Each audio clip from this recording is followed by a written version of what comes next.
Кеш жарық, ұландарым сол, қалайсыздар? Мен түсімнен Бекзатты алып келдім шахматқа.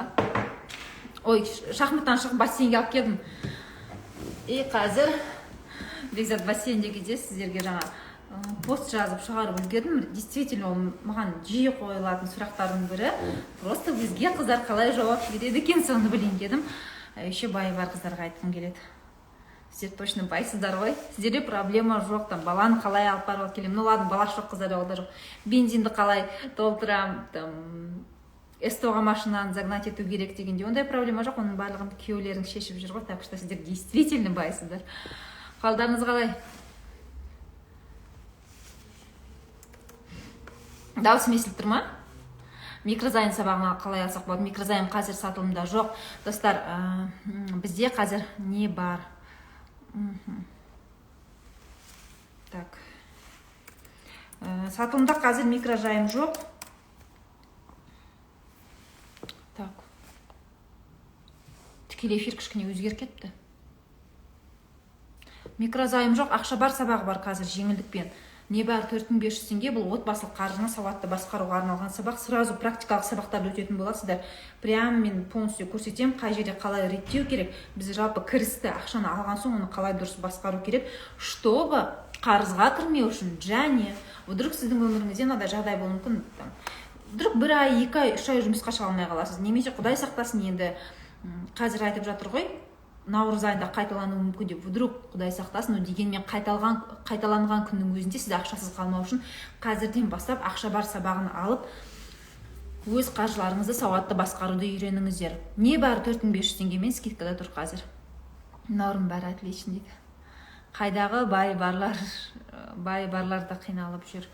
Ну, бай жоқтарға қарағанда кішкене аз қиналатын шығарсыздар деп па?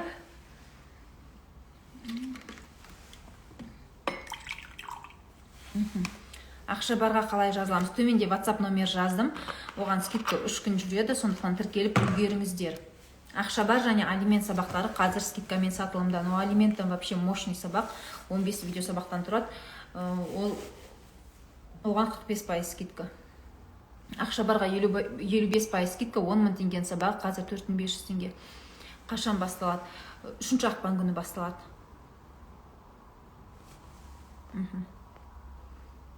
Иә, доверенспен өзгенің атынан сіз реттей аласыз.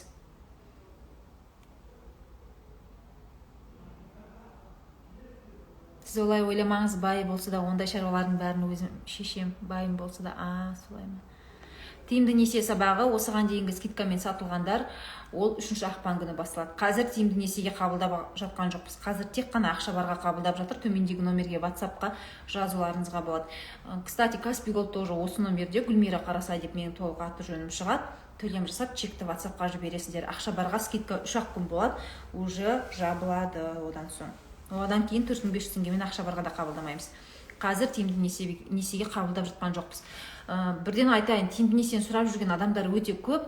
Сондықтан енді жылдың басында бастайық, жылдың аяғына дейін қарыздан құтылайық деген құлшыныс ниет қой, сол ниеттеріңізді сыйлап, шыны керек тиімді несиеге 31 қаңтар күні 1 күндік жеңілдік жариялауы мүмкін. Оны сторизден білетін боласыздар, иә.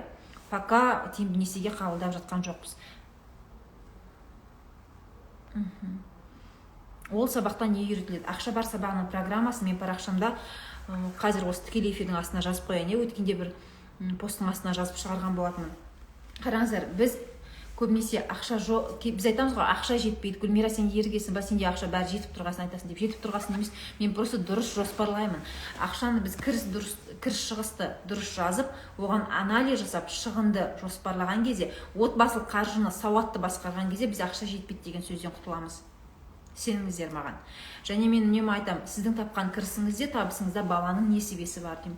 Әр балаға сіздер өздеріңіз, мысалға, сіз зарплатаңызды алған кезде оны былай жұмсаймын деп уже шешесіз ғой, или зарплатаны алмай жатып уже адамдар шешіп жатады, алмаған, қолына түспеген зарплатаны уже былай беріп тастайды дегенде.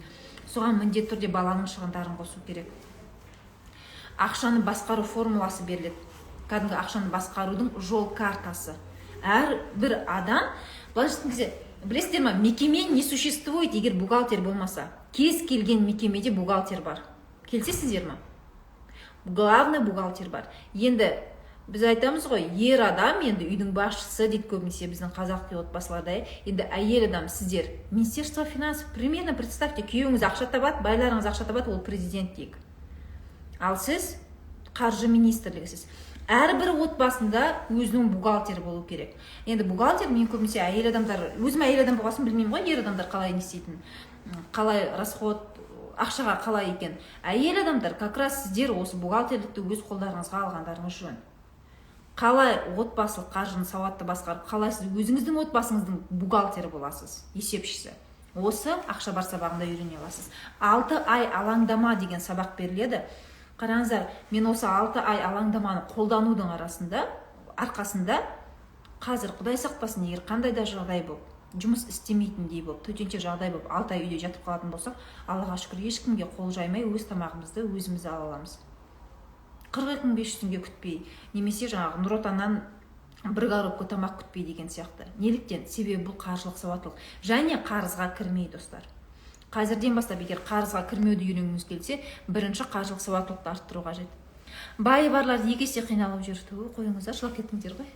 Қатысыңыздар сабаққа. Рахмет, сабаққа қатысқандар. Сіздерге элементарный, банальный кәдімгі кеңестер болып көрінуі мүмкін. Но поверьте, осы кеңестерді қолданғаннан кейін мен түнде тыныш ұйықтаймын. Ертең анаған ақша табу керек еді, мынаған қайдан ақшаны табамын деп жатпаймын. Честно, мына просто элементарный кеңестер, но сразу практика. Бұл жерде сіздер сабақ оқып, кітап оқып, теория оқып отырмайсыздар. Бұл сразу қолданатын амалдар. Тиімді несие сабағы, егер сіз осыған дейін жеңілдікпен тіркелген болсаңыз, 3-ші ақпан басталады. Бірақ қазір тиімді несие немен жеңілдікпен сатылымда жоқ.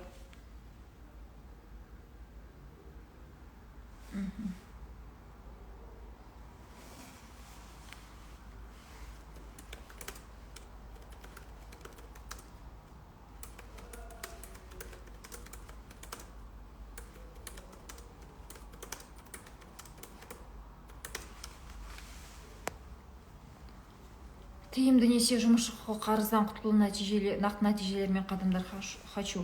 Қарыздан құтылу қазір сатылымда жоқ, жұмысшы құқығы сатылымда бар. WhatsApp-қа жазсаңыз болады оны. 3-ші ақпанға жазып қойды, 2 сабақ қиын болып кетпейді ма? Достар, 20 күн сақталады сабақтар, 20 күн. Менің сабақтарым мындай 1 сағаттық сабақ емес. Ары кетсе 25-30 минут, ары кетсе. Негізінде кәдімгідей 15-20 минутта мен қысқа түсіндірем.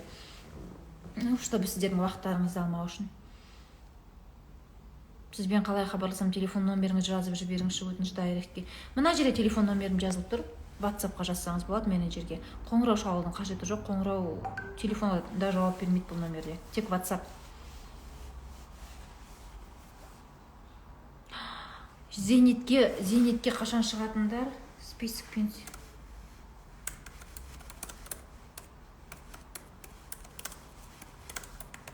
Все, осы тікелей эфирден кейін салам, не? Зейнетке 1966 жылғылар қашан шығады? Осы тікелей эфирден кейін салам, кешіріңіз, мен ұмытып кетіппін. Телеграм-каналға салам. Төленбеген кредитті земельныйға өткізіп жібере, а пропискада тұрған үйді арестке қойып оны сату туралы заң бар ма? Төленбеген кредитті земельныйға өткізіп жібере алмайды. Земельный дегеніміз управление земельных отношений ма? Жоқ, төленбеген кредитті оған өткізіп жібере алмайды. Тек коллекторларға бере алады өндіру үшін. Земельныйға вообще бере алмайды. Екеуінде ешқандай байланыс жоқ. Пропискада тұрған үйді арестке қоя алмайды. Ол үй сіздің атыңызда емес болса, сіздің атыңыздағы мүлікті ғана арестке қойылады. Ақша бар сабағы бұрын тегін болған сабақ па? Ақша бар қосымшасында тегін берілген сабақ болатын, январдың басында. Ол емес, бұл практикалық сабағы. Ол ақша бар қарыз жоқ, бірінші бөлім, мынау екінші бөлім, бұл практикалық сабақ.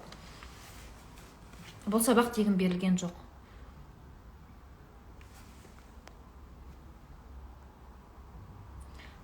Кредитім төлей алмай жатырмын, банк неше уақытта картаны блокқа қояды. Уақыт шектелмеген. Банк ең алдымен бастысы сізге просрочкаға шыққаныңыз туралы хабарлау қажет. Хабарлаған соң кез келген уақытта картаңыздағы ақшаны арестке қою мүмкін. 1 айдан кейін, 2 айдан кейін арестке қою мүмкін деп көрсетілмеген. Просрочкадан кейін ең басты сізге уведомление жібереді. После уведомления оны арестке қоюға құқығы бар.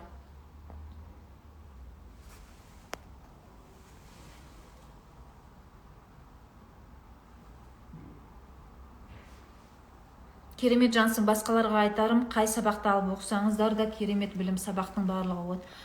Рахмет шынайы отзывыңызға. Приятно.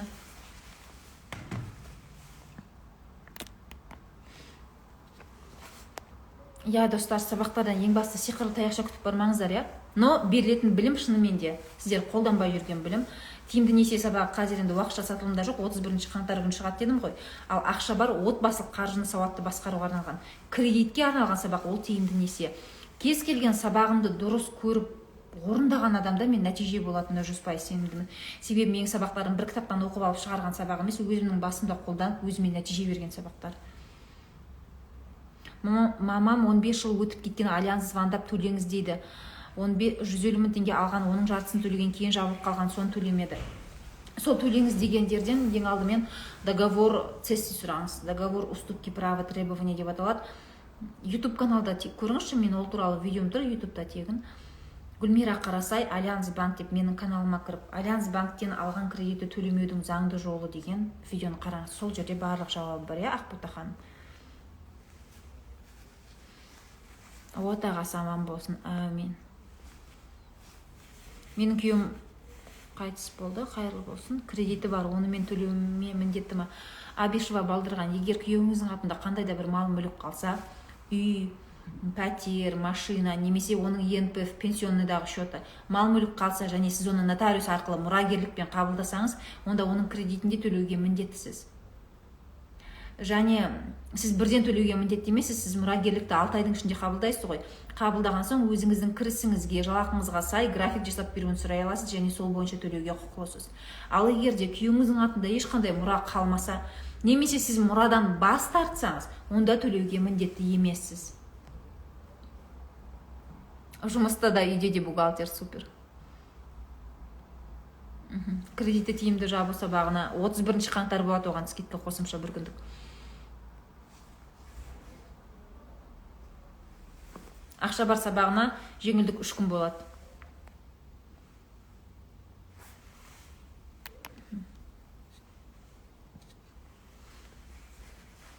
Альянс сұрап өткен банк, оған төлемеу керек. Смотрите, бұл жерде талап етіп тұрған, Альянс банкке үнемі төлемеуге қоюға болады деп айтпаймын.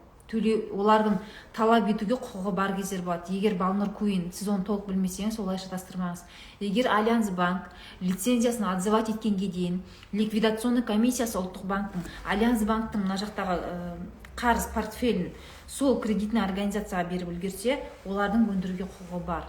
Ең алдымен анықтау керек, договор цессии бар ма, жоқ па ортасында, договор уступки права требования. Ол туралы мен YouTube'дағы видеода айттым, Ақбота ханым көре қойыңыз. Егер жоқ болса, төлемеуге құқыңыз бар. Егер бар болса, онда олардың талап етуге құқы бар. Несие тарихымды тексере алмадым Еговтан. Қандай кедергі болды, Айгүл ханым? Менің парақшамның жоғарында актуальный мәңгілік сториста дөңгелекте БКБ кредит деп тұр. Соны көрсеңіз, онда кредитный историяны тексере аласыз. Диф график қалай азайтады? Тиімді несие сабағында үйренесіз.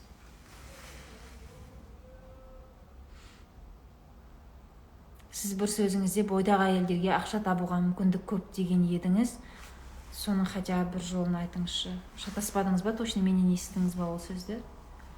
Мен бойдағы әйелдерге ақша табуға мүмкіндік көп, күйеу барларға мүмкіндік аз дегенді точно айтпадым ау. Қосымша табыс көздерін қазір кез келген адамға табуға болады. Хоть басыңыз бос болсын, немесе күйеуіңіз бар болсын. Қосымша табыс көздері деген бізде осы, кстати, ақша бар сабағына қосымша табыс көздері сабағы бонус ретінде жүреді. Мына жерге сыймай қалды. Ақша барға тіркелген алғашқы 100 адамға қосымша табыс көздері деген сабақ бонус ретінде беріледі. Қосымша табыс көздерінің қазір түрлері көп, бірақ соны қалай дұрыс пайдалану керек, сол туралы мәлімет бонус сабақта беріледі. Әлгіндей басы бойдағы әйелдерге жұмыс табудың жолы көп дегенді айтпадым, что-то подозрительный сөйлемді жаздыңыз ғой сіз. Кооператив туралы ойыңыз қандай? Кооператив туралы заңды әлсіз деп есептеймін. Оған өзгеріс енгізу керек. Кооперативке салған ақшаны қайтарып алуға гарантия жоқ. Кооперативті басқарып отырған адамның адамгершілігіне сеніп қана ақша салсаңыз, ол дұрыс емес. Ақшаның қасында ол жерде сенім емес, договорда бәрі жазылу керек. Сол үшін мен кооперативке, кез келген кооперативке ақша салуды кеңес бермеймін. шыны керек кооперативте жарнама жасап бересіз бе деп шығады, бірақ мен сіздердің алдарыңызда ар ұятым түспесін деп, ата-анамның атына кір келтірмейін деп ешқандай кооперативті жарнамаламаймын. Негізі кооперативтерден көп маған жарнамаға тапсырыс былайша ұсыныстар түседі, бірақ кооператив туралы заң өте әлсіз. Салған ақшаны қайтарып алмай, кооператив банкрот болып қалуы да мүмкін. Сондықтан ақша салуды кеңес бермеймін. Отбасы банкке төлеу қандай жолмен? Жилстройсбербанк, баспана алғыңыз келсе, ең тиімді банк осы Жилстрой. Биылдан бастап атауы отбасы банкі болып өзгерді. Алатын пәтеріңіздің 50%-ін 3 жыл бойы жинайсыз. Ай сайын дер кезінде депозитке ақша салып отырсаңыз, онда сіздің ертең пәтерді алатын кезде 3 жылдан кейін төлем қабілетін растамайсыз. Яғни сіздің төлем қабілетіңізді, зарплатаңызды тексермейді деген сөз кредитный историяда. Енді 50%-ын тек қана оны қалай болса солай емес, именно ай сайын жинап отыру керек. Сіз 3 жыл бойы 50%-ын жинаған соң банк сіздің төлем қабілетіңізді көріп отыр. Ай сайын сіз ойлаңызшы, 3 жыл бойы 36 ай дер кезінде салдыңыз ба, уже ары қарай банк сізге сенеді. Себебі сіз 3 жыл дер кезінде салдыңыз. Ең бастысы оценочный показатель, балл деп аталады. Ол сіздің құйған ақшаңызға қарай өседі. Сол балл 16 болу керек. 16 болса, онда ең тиімді пайызбен, 5%-бен отбасы банкінен баспана аласыз. Жалақыны уақытылы түсірмесе, құзырлы органдарға жүгінуге болады деп жазғансыз. Сол ауылдық жерде тұрса қайда барып жүгінеміз? Ауылдық жерде сізде мүмкін жаңағыдай аудандық, сіздің ауылыңыз белгілі бір ауданға қарайды. Сол ауданда еңбек және халықты әлеуметтік қорғау басқармасы бар. Ауданда жоқ болса, қалада бар. Қалада жоқ болса, облыста точно бар. Соны Google-дан қарап, соған жазыңыз. Демек, сол басқарма сіздің ауылдағы жұмысшылардың құқығын қорғауға қажет. 4%-бен қай банк автокредит? Ол туралы мен сториста белгілеген болатынмын, банктердің атауын жазып. Қазір есіме түспей тұр. Бірнеше банк болған, мен оны стористе хабарлаған.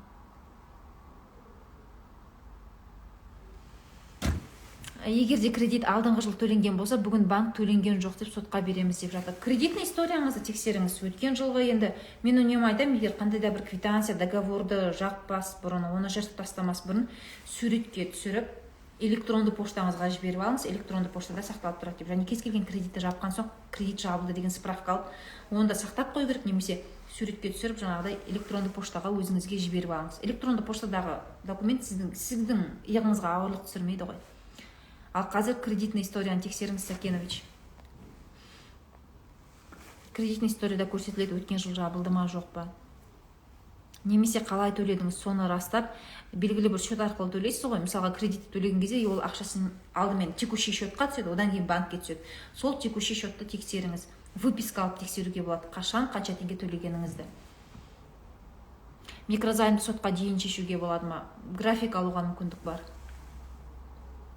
Ешқандай кооперативке сенуге болады деп сіздерге айта алмаймын, достар, себебі заң әлсіз. Сабақ не туралы айтылады? Ақша бар, бұл практикалық сабақ, отбасылық қаржыны сауатты басқару сабағы. Біз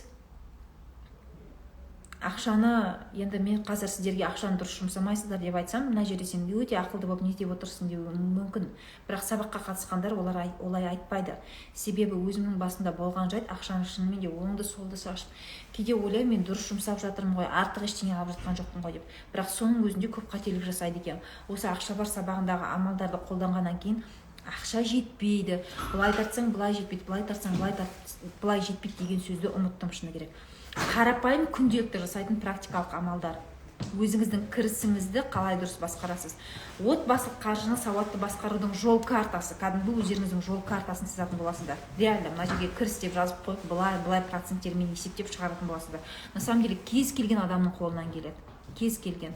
Кіріс пен шығысты дұрыс есептеу. Табыс дегеніміз не? Көп сөйлейді, табыс менің зарплатам деп. Келе қойдым. Көп сөйлейді. Амандас. Ассалаумағалейкум. Қалайсың? Жақсы. Есікті жаба ғой, мен қазір 5 минуттан кейін аяқтаймын. Табыс дегеніміз көбісі ойлайды, мен 150 мың немесе 200 мың зарплата алсам, ол менің табысым деп. Жоқ, ол сіздің табысыңыз емес. Табысы бар адамның міндетті түрде депозитінде артық ақшасы болады. Енді депозитке қалай жинаймын деп көпшілігі. Мен депозитке салсам, ақшаны жұмсап қоя беремін. Оның өзінің бір құпиясы бар. Мақсатты түрде жинау керек. Белгілі бір мақсатқа арнап. Осының барлығын ақша бар сабағында үйренесіңдер. Бұл сабақ негізі 10 000 теңгеден, бірақ скидкамен қазір 4500 теңге. Алғашқы 100 адамға, достар, қосымша табыс көздері деген сабақ беріледі. Қосымша табыс көздерінің сабақтың өзін емес, просто презентациясын көріп қана бір кісі өткенде жазған 112 000 теңге ақша таптым деп. Егер ақшаларыңызды сауатты басқарғыларыңыз келсе, міндетті түрде өздеріңіздің білімдеріңізге инвестиция салып, сабақты дұрыс көріп, бірден қолданыңыздар.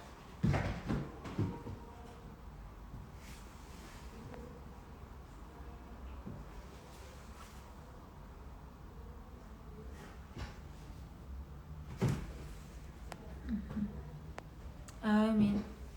Тиімді неше сабағы нешеде болады? Достар, сабақ платформада болады, ақша бар приложениесінде. Бір логин парольмен бір адам ғана көреді. Ол сабақ нешеде басталады емес, просто сіздерге доступ ашады, содан бастап көре бересіздер.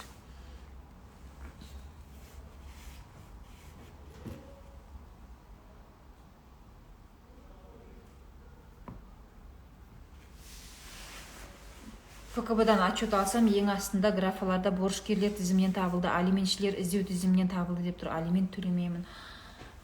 Так, алиментшілердің тізімінде болмасаң, сізде просроченный қарыз бар ма, Назерке Қаныбек қызы? Ол туралы мен видео бар болған, сіздерге салдым ба, салмадым ба? Просроченниктердің қатарында барсыз ба, жоқсыз ба? Мен осыны скрин жасап алайын қазір. Ертең бір видео салам сіздерге, өздеріңіздің егер жаңағыдай борышкерлердің қатарында барсыз ба, жоқсыз ба, оны оңай тексеруге болады. Иін арқылы, соны бойынша Назерке ханым тексеріңіз.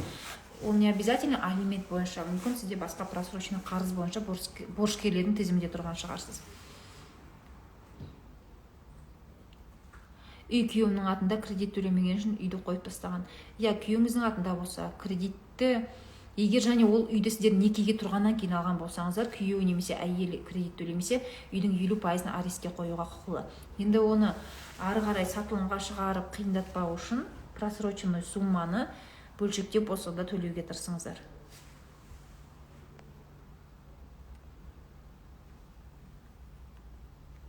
Пенсионныдағы ақшаны алып туралы заң шықты ма? Иә, заң шықты, сайт жұмыс істеп жатыр, телеграм-каналында толық мәлімет бар.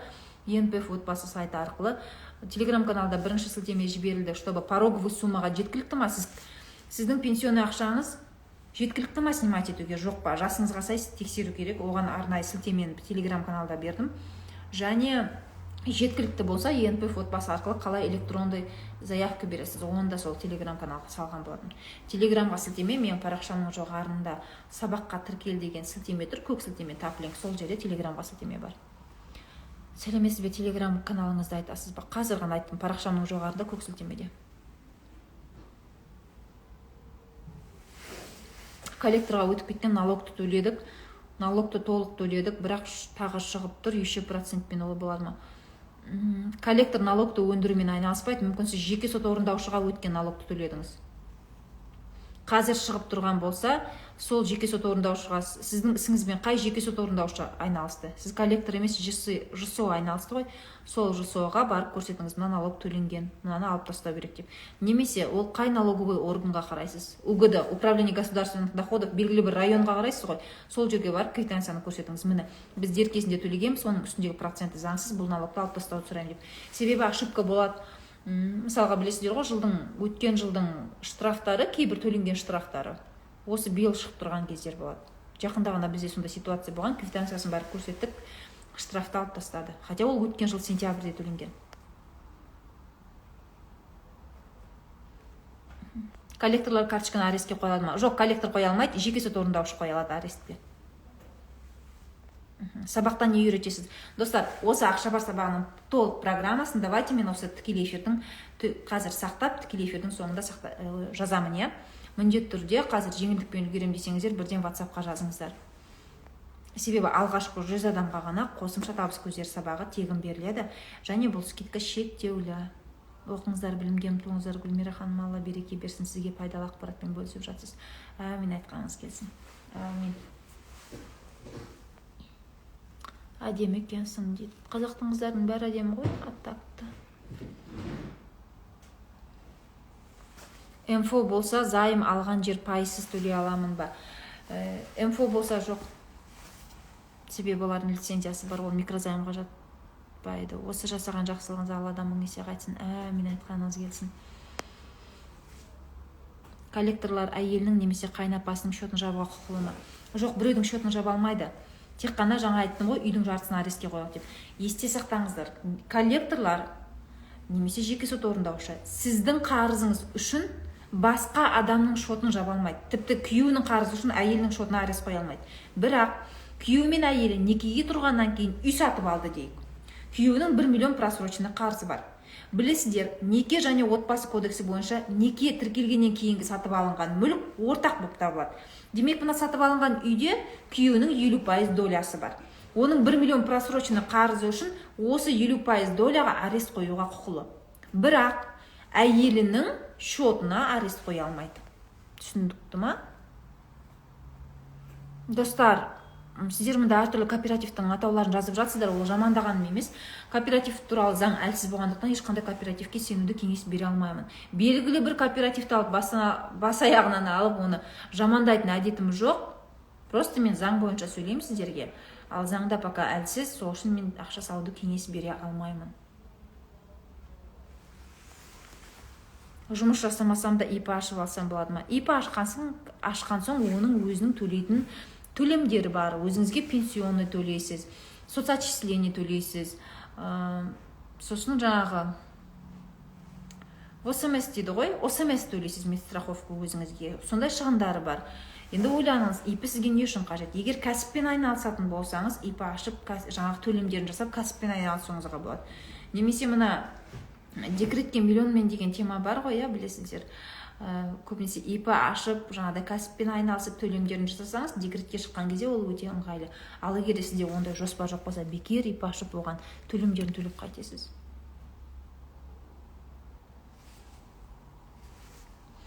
Мен жекеменшік балабақшада жұмыс істеп, қазір декреттік демалыста едім. Енді жекеменшік балабақша жабылып, районға өтіп жатыр. Бізге увольнение жазыңыздар дейді. Біз не істесек болады? Увольнениеге жазбауға құқылысыз. Жекеменшік балабақша өздігінен жабылмайды. Қалай жабылады ол? Не сокращение болады, не ликвидация болады. Ликвидация полностью жабылып қалу. Сокращение жұмысшылардың санын қысқарту. Немесе бөлімшелерін азайту болады. Қалай деуші?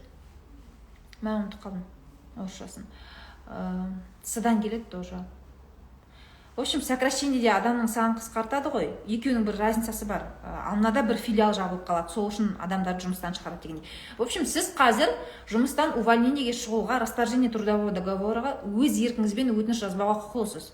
Сонда жұмыс беруші сізді, скорее всего, сокращениеге жібереді, немесе ликвидациямен жібереді. Яғни компания жабылғанда. Сол кезде сізге жұмыстан шығып қалғаныңыз үшін төлем жасауы мүмкін. Сокращениеде мысалға бір айлықты қосып төлейді. Ол туралы мен парақшамда посттар бар, оқыңыздаршы.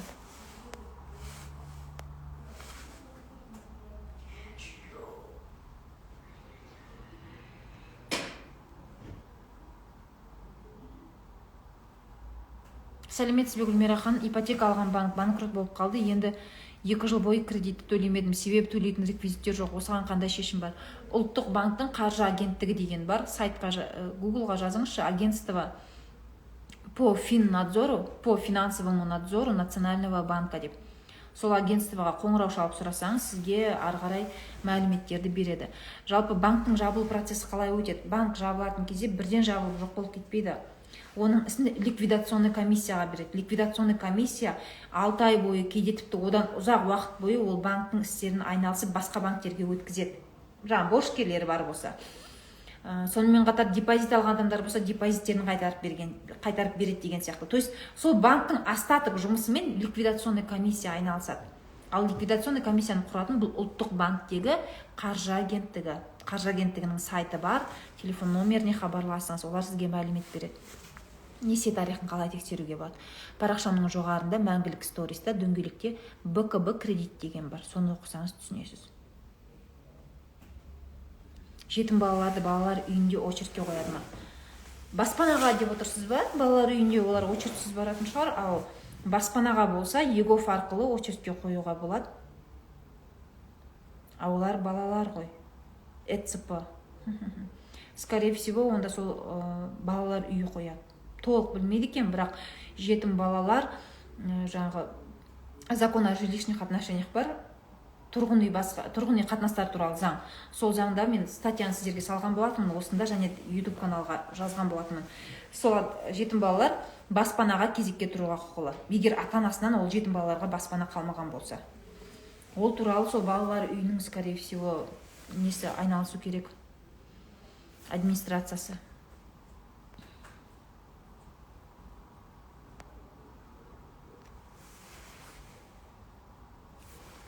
Борышкерлер тізімін Назерке ханым жаңа қайта сұрап жатсыз, оны кейін тексересіз. Ертең салам борышкерлер тізімінен қалай тексеруді. Басқа біреуге түсіп кеткен төлемді банк қызметкерлері қайтарып бере алады ма? Жоқ, қайтарып бере алмайды. Басқа біреудің шотындағы ақшаны сізге қайтарып бере алмайды. Сіз барып өтініш жазасыз. Оны басқа бір адамға хабарласып айтасыз, сіздің шотыңызға қателесіп ақша түсіп кетіп қайтарыңыз деп. Егер қайтармаса, онда претензия жібересіз бір. Оның өзінде қайтармаса, екінші сот арқылы өндіріп аласыз, как неосновательное обогащение деп аталады.